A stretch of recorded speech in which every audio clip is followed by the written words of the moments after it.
Holy hell. Okay. All right, let me read this really quick. Hold on. Okay. What makes you a speaker? I mean, I'm not like a certified life coach. I'm not a speaker. I'm not doing anything like that. I just come on here and like give you guys advice from my perspective, and I have been through a lot of things that I don't think that many people would assume that I've been through. Like, it's really easy to just like look at a person and judge and assume like, oh, they've had it super easy. You guys have no clue what people's lives are really like, you know, out and about. But I've been through a lot of stuff. I've intentionally healed a lot of stuff. I'm a really curious person. Like, I'm always trying to increase my knowledge, read, understand without judgment, understand without, you know, I feel like favoring one side or another. I always try to just be really neutral with things because that's where the truth lies.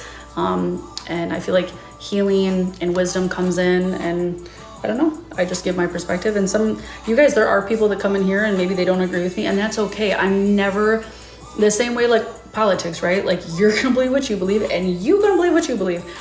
I don't ever try to like force you guys to believe anything I believe. If you don't agree, that's totally okay. You're entitled to your opinion. You can agree to disagree. But what I do think is important, and that should be kind of looked at universally, is just always being the best version of yourself, healing certain things so you can level up to be that good person, you know? And I know how I've just let my own bullshit at times hold me back. And when I finally did just, I don't know, surrender towards letting things go and healing things, life can be a lot better after that. And I just think that there's a lot of people holding on to a lot of stuff, and it really holds them back.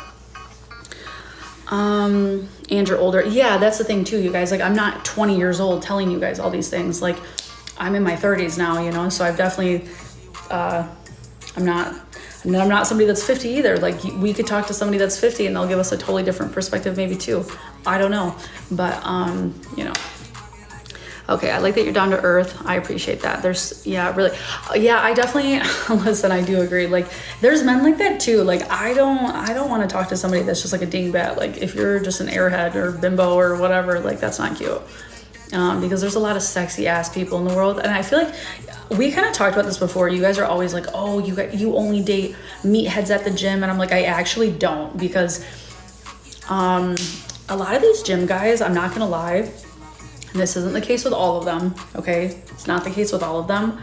But like, I don't want to just talk about protein and dumbbells with you constantly. Like, and some of them, that's like really all they care about.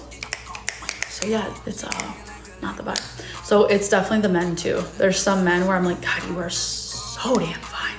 Oh, so fine. But like, they're just stupid. They're really stupid, you know? They do that because they're nervous. No, they sometimes really don't have anything going on up here. Britt, when you're in a relationship, would you take fetishes into account? Like what? Like, what about them?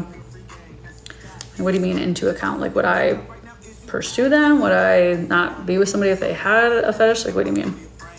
AKA, don't be a dumbbell.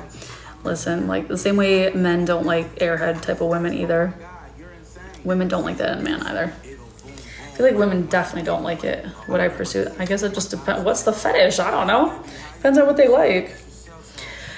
You only had one love, and I could have others, but I just don't feel the same. See, that's the type of stuff though. Like, you got to heal through it, you know? What, are you going to be hung up on it like forever? That's kind of sad. How old are you? Zep, I think it depends on how old you are too.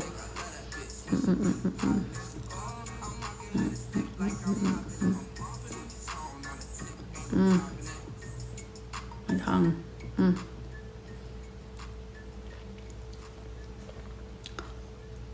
You're mid? Zep, you're calling yourself mid? That's crazy. Why are you calling yourself mid? What do you mean you're mid?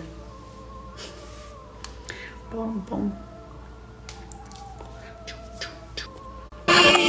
Physical habits.